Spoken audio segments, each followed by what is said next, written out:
Fnaf lore in 10 minutes, ready, go. A guy named William moves from England to a small town called Hurricane with his wife and 3 kids. It's in this small town that he meets a fella named Henry, who has his own kids, and Henry and William become good friends. They decide on a business venture to open up a family diner that sold cake, and with the main attraction being these 2 animatronic suits that can either be an animatronic or can spring lock into suits that humans can wear. Keep that in mind, it'll be important later.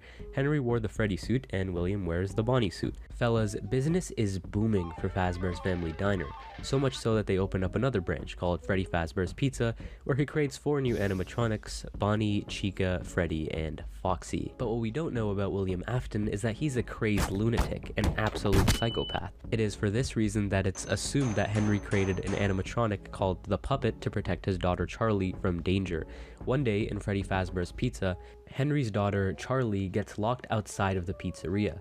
However, the puppet can't save Charlie as it's stuck in a box, and as William pulls into the driveway, he ends up murdering Charlie and dragging her into an alley. Once the puppet finally gets out of the box, it goes outside to protect Charlie, only to find her dead. What happens next is that Charlie's spirit inhabits the puppet, so it's now possessed by Charlie's spirit, and Henry lost his only child. Now, while all of this is going on, let's focus on William Afton's family. He has 2 sons and a daughter, but right now let's focus on the boys. The small one is Evan, and the older is Mike. Evan is scared of the animatronics, and Mike sees this as a wonderful opportunity to prank Evan. On Evan's birthday party, Mike, the older brother, decides to put Evan near the mouth of an animatronic version of Freddy to give him a big kiss. What happened instead is that the spring locks on the suit fail due to the moisture of the tears, which ends up causing the animatronic to bite down on William's kid like a Big Mac, killing him, thus marking the bite of 83. The death of his youngest son was enough to spiral William Afton's mind into even more chaos and psychotic behavior. He ends up luring 5 children into the safe room of Freddy Fazbear's Pizza dressed up as Spring Bonnie, from which he then kills them. But where would he hide the body, you may ask? Well, when Afton was designing the 4 new suits, he made a compartment specifically designed to fit children inside of the animatronics, and because of this, no one was able to find any evidence. The puppet, witnessing all of this, decides to assist the children, but there's 5 children and 4 suits. Where would the extra child go? Well, the extra child was stuffed into the Golden Fredbear costume, so now we have 6 kids that have their souls stuck in animatronics. Shortly after, Afton ends up getting fired from his own company and the restaurant is closed down due to health violations. However, William Afton didn't stop there. After the closure of Freddy Fazbear's Pizza, he decides to make a new company called Afton Robotics and creates a new location specifically designed to murder children. But why, you may ask? Well, when Afton was murdering the 5 children, he discovered a way to become immortal, introducing Remnant. When the kids die, they release this material called Remnant, which bonds your soul onto something. This is basically how the missing children and Charlie were able to possess the spirits of animatronics. He uses this information specifically to create Circus Baby, who is able to lure children in with games and then crush them inside of her stomach. So now we know that William's youngest child is dead, and his eldest is doing something not really important right now, but maybe later. Anyway, Elizabeth, Afton's daughter, is here at this private party to unveil the new location in the franchise, until Elizabeth gets a little too close to Baby, and yeah, she gets folded like a lawn chair. Anyway, because of this incident, the Circus Baby Pizza World was shut down due to a gas leak. But rest assured, he still kept the animatronics open for rental.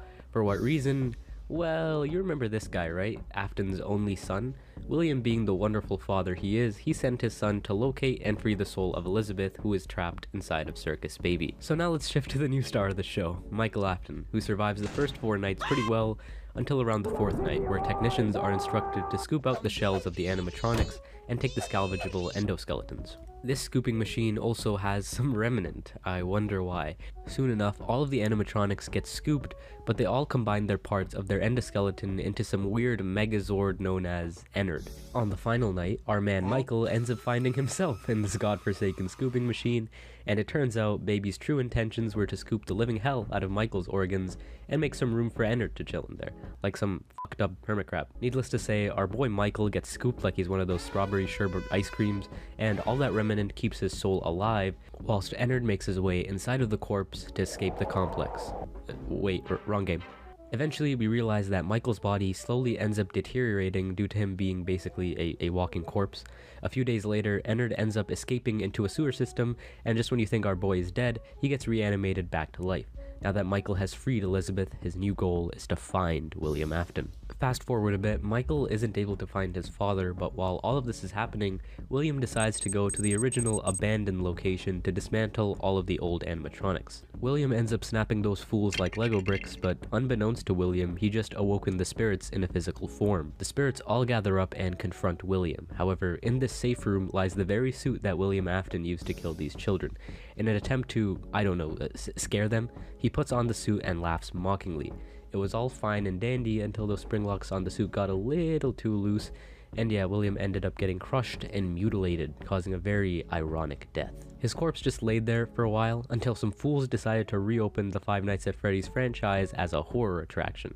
They found the suit and thought, hey, this bloody animatronic suit seems to be perfect to put inside of a horror attraction for kids. When they do this, William decides to become alive again and stalks this area for a week. I say a week because after 1 week passed, the building was set on fire. The reason being unknown, but all that you need to know is that Springtrap, or William, is still alive despite the fire. It's possible it could have been Michael to set the fire in an attempt to try and kill William Afton, but we don't know. However, he didn't escape without significant damage, as now he has to repair himself a little bit. Well, Baby was ejected from this and ends up having to piece herself together into Scrap Baby, while the rest of Ennard dons a Freddy mask to become Molten Freddy. We've discussed a lot of characters this video, but there's one that I haven't talked about in too much detail. That would be Henry, William Afton's friend, whose daughter became the puppet. In all of this grief, Henry steps in to finally devise a plan to end it all. He opens up a new pizzeria under the Freddy's franchise to gain the attention of the roaming animatronics, including Michael Afton, who still wants to find William Afton. Mike ends up getting the security job, and remember, he still looks like his father here. Henry creates an animatronic to capture his daughter. The animatronic is called Lefty, and little by little, Mike collects every single one of the animatronics into one facility, all according to Henry's plan. And on the final night, we finally get to hear Henry. He has this awesome speech that my words couldn't do justice, so by all means check it out on your own. However, Henry's plan was to gather all the animatronics to one place in order to burn them, freeing their souls. He tells Mike, the volunteer, that there was a way for him to get out, but he feels that Mike might want to die here. Henry commits arson to the building, killing all of the animatronics ever, including Mike, himself, and of course, William Afton, where his soul is presumably forever tortured by all of the animatronics. We finally get a peaceful ending, all loose ends finally tied together. How peaceful. Until the next game comes out. This is where another company takes control of the Fnaf games instead of Scott Cawthon, so there might be a lot of plot holes, but it's up to you on which story you want to continue or end with. Anyways, it said that before William died, he uploaded himself virtually onto binary code, and when they develop a virtual Fnaf experience, William's conscious enters through code and now is in the virtual game. He's able to use his power to slowly take over people's bodies. William ends up finding a host named Vanessa to take control of, using her to create an alter ego called Vanny, which William can take control of. Shortly after, a new FNAF mall is created. God, these guys really need to stop making FNAF branded things. And go figure, in this mall, 9 children are missing. Our main cast is the glam rock series of Chica, Freddy, Roxy, and this alligator who apparently jumped the living hell out of Bonnie and killed him. All you need to know is that these animatronics are in some way controlled by William Afton.